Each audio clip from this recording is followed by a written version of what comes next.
নোয়াখালীতে আছি। আশা করছি আগামীকাল নোয়াখালীর মাটি থেকে বিপিএল এর নোয়াখালী টিম নিয়ে একটা বিশ্লেষণ করব। তবে ব্যস্ততার মাঝেও মোস্তাফিজুর রহমানের 4টা ওভার মিস দেই নাই।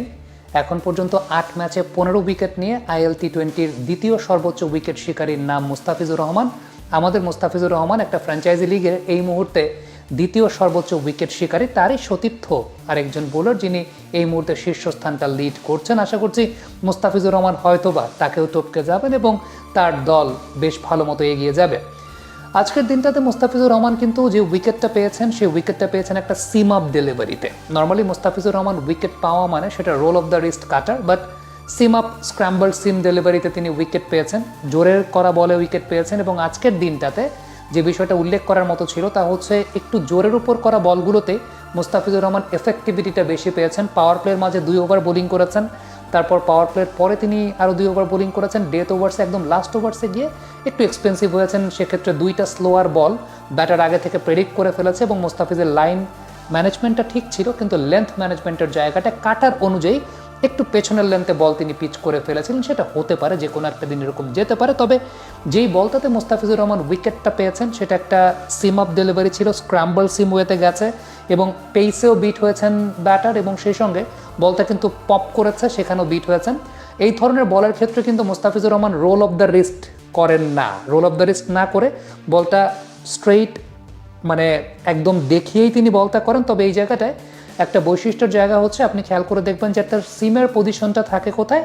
সিমের পজিশনটা থাকে ডানহাতি ব্যাটারের থার্ড ম্যান বরাবর, কিন্তু তার ফিঙ্গারের পজিশনটা আসলে এক্ষেত্রে থাকে হচ্ছে ডানহাতি ব্যাটারের ফাইন লেগ বরাবর। মানে সিমের পজিশনটা থার্ড ম্যান বরাবর, ফিঙ্গারের পজিশনটা ফাইন লেগ বরাবর, অর্থাৎ ওই দিকে। এবং এমফাসাইজটা তিনি আসলে করেন মিডল ফিঙ্গার দিয়ে, এবং মিডল ফিঙ্গার দিয়ে সেই প্রেশারটা ক্রিয়েট করে, যে প্রেশারটা আসলে যায় হচ্ছে ফাইন লেগ বরাবর, কিন্তু বলের সিমের ডিরেকশনটা হচ্ছে থার্ড ম্যান বরাবর।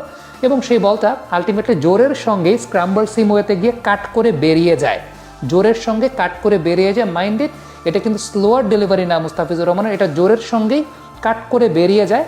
এবং এক্ষেত্রে যে বিষয়টা উল্লেখযোগ্য সেটা হচ্ছে এগেইনস্ট দ্য সুইং বা এগেইনস্ট দ্য মুভমেন্ট যদি আমি বলি, তাহলে এগেইনস্ট দ্য মুভমেন্ট ব্যাটার কিন্তু শর্ট খেলতে গেছেন এবং ম্যাক্সিমাম ক্ষেত্রে সেটাই হয়।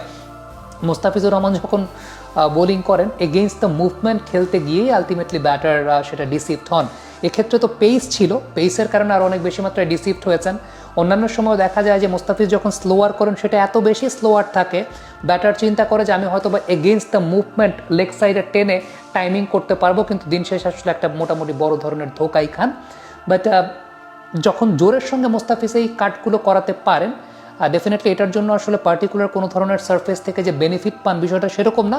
এটা মোস্তাফিজুর রহমান যে কোনো সারফেসেই করাতে পারেন এবং তার ক্যারিয়ারের ইনিশিয়াল স্টেজে কিন্তু মোস্তাফিজ এই ধরনের কাটারগুলো বেশি করতেন। কাটার বলতে এই ধরনের সিম আপ বা স্ক্র্যাম্বলড সিমে জোরের সঙ্গে বলটাকে কাট করে বের করে নিয়ে যাওয়াটা ডানহাতি ব্যাটসম্যানের জন্য সেটা বেশি করতেন।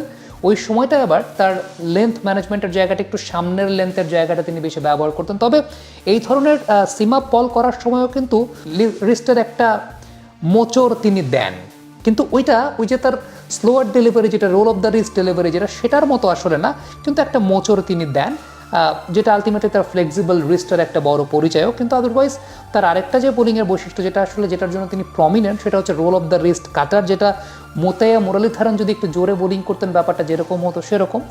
সো আমার কাছে মনে হয় যে মোস্তাফিজুর রহমান হ্যাজ এভরিথিং, এবং তার ভান্ডারে সেই বিষয়গুলো দিয়েই তিনি আলটিমেটলি এই মুহূর্তে আইএল টি20-র second highest wicket taker. That's a very good sign. টি20 world cup is ahead. I think Bangladesh is going to have a very good time in terms of bowling is concern. কারণ বাংলাদেশের মুস্তাফিজুর রহমানের কথা যদি আপনি বলেন, তাসকিন আহমেদের আগের দিন বেশ ভালো বোলিং করেছেন। সো সবাই যদি অল টুগেদার ভালো ফর্মে থাকেন সেটা মনে হয় বাংলাদেশ টিমের জন্যই ভালো। কমেন্ট বক্সে আপনাদের মন্তব্য মতামত জানতে চাই।